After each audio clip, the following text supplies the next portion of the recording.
장에는 이제 그 하나님께서 이스라엘 백성들에게 왕을 세워 주시려고 준비하시는데, 그 가운데 베냐민 지파 중에 사울이라고 하는 한 사람이 이제 사무엘을 만나게 되는, 그래서 이제 하나님이 왕을 세우시는 그 과정이 시작되는 단계에 있는 것이죠.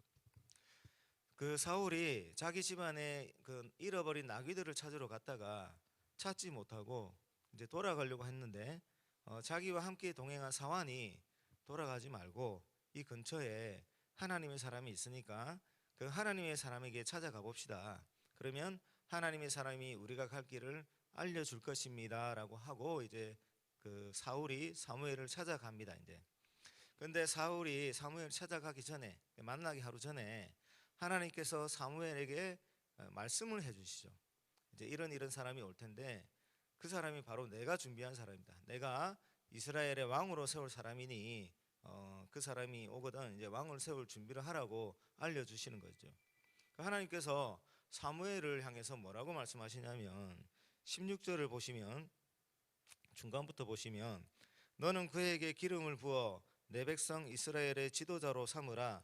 그가 내 백성을 블레셋 사람들의 손에서 구원하리라. 이렇게 하나님이 사무엘에게 말씀을 해주십니다.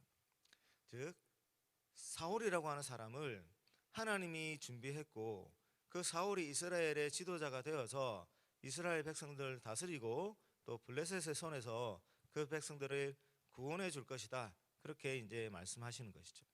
이게 하나님이 사울이라고 하는 한 사람을 왕으로 세워가는 이제 과정입니다. 여러분, 하나님의 입장에서는 이 사울이라고 하는 한 사람을 왕으로 준비하고 하나님의 계획대로 이끌어가는 단계죠. 그런데 사울의 입장에서 보면, 우리 9장 초반에 사울이 어떤 길을 갔냐면 전혀 하나님의 계획을 알지를 못하는 상태였습니다. 그 상황에서 집안에서 키우는 나귀들을 잃어버렸어요. 그 나귀들을 찾으러 갔는데 처음에는 가까운 데부터 찾았겠죠. 찾지를 못했습니다. 또 다른 지역으로 갔는데 또 찾지를 못했습니다. 그 나귀들을 찾으러 갔다가 찾지 못해서 또 옮기다가 숲이라고 하는 곳까지 갔는데 그곳에서도 찾지 못했습니다. 자, 이게 무슨 말씀이냐면, 사울의 입장에서는 어떤 한 가지 일을 해결하기 위하여 길을 떠났는데 해결하지 못하고 계속 헤매었습니다. 헤매다가 우연찮게 그 사무엘이 살고 있는 그 지역에서 가까운 숲이라고 하는 지역까지 가게 된 것이죠. 그까지 가자 사환이 근처에 하나님의 사람이 있다는 사실을 떠올리게 된 겁니다. 사울이 뒤에 일어나는 이 일을 어떻게 알았겠습니까? 하나님이 자기를 왕으로 세우고 이스라엘의 지도자로 세울 준비를 하는 그 시간이라고 하는 사실을 전혀 몰랐겠죠. 그 사울은 어떻게 보면 자기의 그 시간 속에서 한 가지 작은 일에 실패를 경험하는 것이죠. 나귀를 찾지 못하고 돌아가려고 하는 그 과정 가운데 이곳저곳을 헤매이는 과정, 그 헤매이는 과정에 우연찮게 사무엘을 찾아가게 되는 그런 일이 벌어지고, 사무엘을 만나서 하나님이 준비하신 그 놀라운 일에 대한 이야기를 듣게 되는 것이죠. 여러분, 우리가 살아가다 보면 하나님을 만나는 과정 가운데 우리가 계획하고 우리가 뜻을 정해서 만나는 경우는 없습니다. 거의 대부분의 경우가 헤매다가 하나님을 만나죠. 고통 가운데 하나님을 만납니다. 슬픔과 애통해하는 가운데 하나님을 만나게 됩니다. 우리가 알지 못하는 그 길을 가는 가운데 하나님을 만납니다.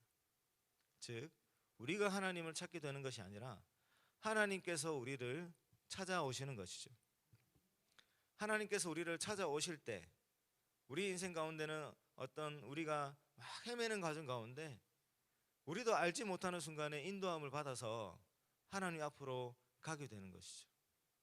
여러분, 하나님을 만나게 된 그 시간을 한번 떠올려 보십시오. 여러분들이 계획한 대로 내가 이 시간에 이 장소에서 이런 환경 가운데 하나님을 만나야지 라고 계획하고 작정해서 그렇게 하나님을 만나셨습니까? 아니시죠. 대부분은 나도 알지 못하는 가운데 하나님 우리를 찾아오십니다. 헤매는 가운데 이렇게 헤매다가는 내 인생이 정말 어떻게 마무리가 될지 걱정하고 두려워하는 가운데 그러한 순간에 하나님께서 우리를 찾아오시죠. 뒤돌아보니 그렇게 우리가 헤매는 과정이 하나님을 만나는 그런 과정이었던 겁니다. 하나님께서 그렇게 우리에게 은혜를 베풀어 주시는 것이죠. 여러분, 지금도 우리가 헤매는 과정 가운데 살아가는 그런 시간을 지나가는 분이 계실 수도 있습니다. 근데 그 길은 곧 하나님이 우리를 부르시는 길이다 생각하고 믿음으로 이겨 나가시길 바랍니다. 그 헤매는 과정 끝에 하나님이 기다리고 계시다는 사실을 믿음으로 지금의 어려움들을 잘 이겨 나가시길 바랍니다. 기쁘고 즐거울 때는 하나님을 만날 수가 없습니다. 특히 지금이야 우리가 예수를 믿고 하나님을 알아온 시간이 많이 되었으니까 우리에게 기쁘고 즐거운 순간이 찾아오면 하나님이 주신 은혜다라고 하고 감사하고 하나님을 위해서 찬양하지만 우리가 하나님을 알기 전에 우리에게 기쁘고 즐겁고 감사한 일들이 여기 계속 다가오면 우리가 무엇이 부족해서 하나님을 찾겠습니까?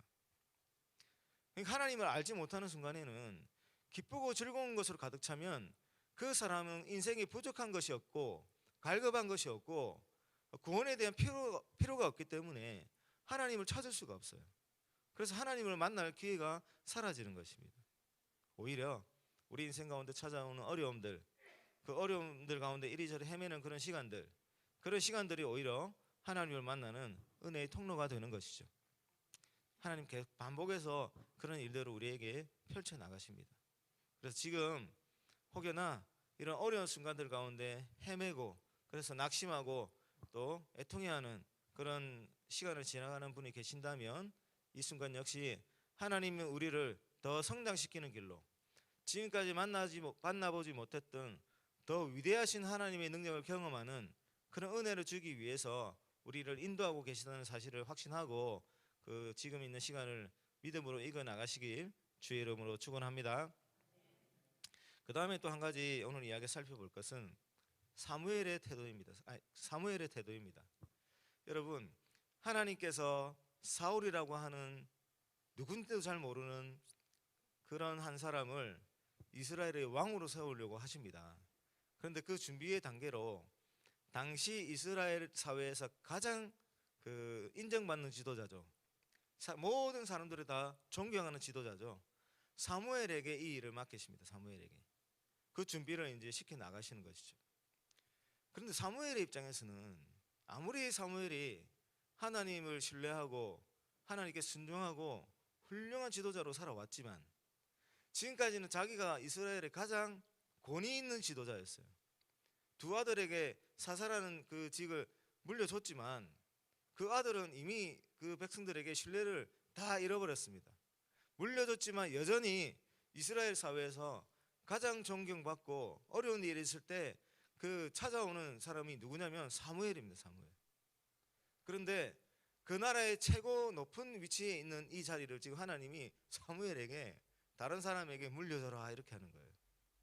자신이 직접 그 행위를 해야 되는 겁니다. 그런데 사무엘이 순순히 하나님께 순종을 하고 있어요. 이 자리를 내어놓는 것이 얼마나 어렵겠습니까, 여러분? 얼마나 많은 그것들을 누릴 수가 있는 자리입니까? 사무엘이야 하나님을 경외하는 사람이라서 자신이 조절을 잘 해왔죠.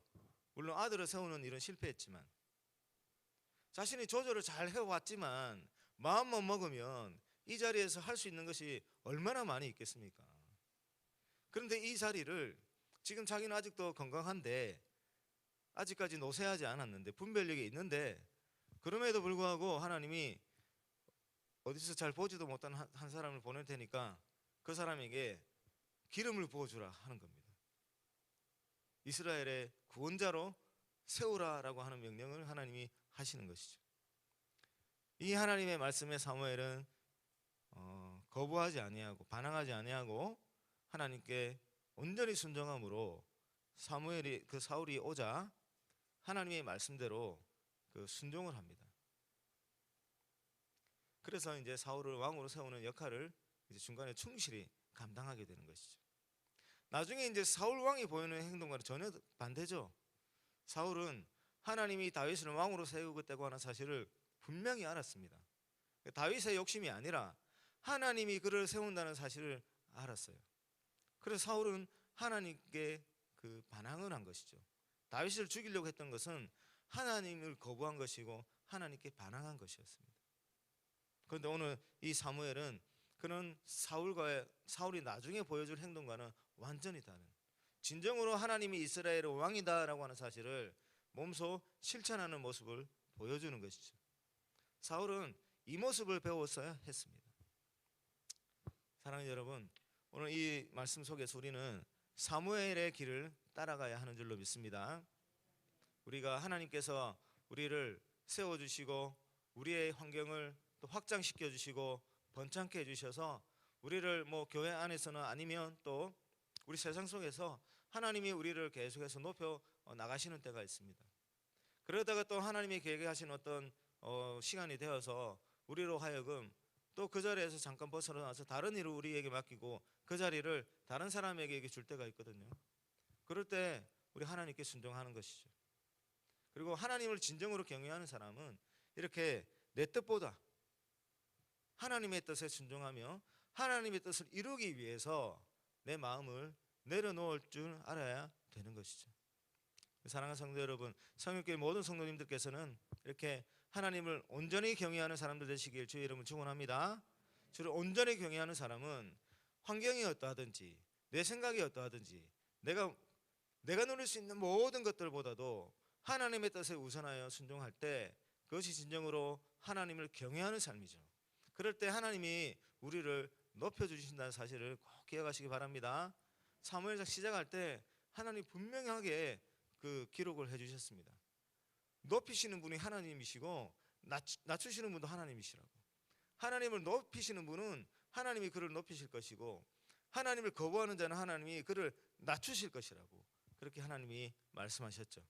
그래서 우리 성육교회 모든 성도님들께서는 진정으로 하나님을 경외하여 하나님을 높이시는 삶을 살아가기를 바라고 그에 따라서 하나님께서 우리 성도님의 삶을 다시 높여주시는 그런 은혜를 누리시길 주의 이름으로 축원합니다. 마지막으로 하나 짧게 나눌 것은 하나님의 준비하심이죠. 하나님의 준비하심. 사울이라고 하는 이 한 사람을 하나님이 세우시는데 아까 말씀드렸듯이 사울이 자기가 뭐가 있어서 이스라엘 왕이 될 수 있겠습니까? 배경이 있겠습니까? 유력한 집안이긴 하지만 그거 가지고 이 사람이 어떻게 이스라엘의 12지파를 설득해서 왕이 될 수 있겠습니까? 하나님이 그런데 이 작은 자 사울을 세워서 나중에 블레셋과의 전쟁에서 여러 가지 이웃 민족과의 전쟁에서 승리하게 해주심으로 그리고 사무엘이라고 하는 이 유력한 지도자의 어떤 중재를 통해서 이 사람을 왕으로 세워 나가시고 왕이 됩니다. 즉 하나님이 우리를 하나님의 나라를 위해서 교회 안에서 또 세상 속에서 우리에게 어떤 일을 맡기실 때가 있습니다. 그래야 할 때 하나님이 우리가 할 수 있는 것들을 준비해 놓으셨다는 사실을 믿으시고 그 하나님 나라를 위한 일에 하나님의 말씀 순종해서 주어진 역할 충실히 감당할 수 있기를 주의 이름으로 축원합니다.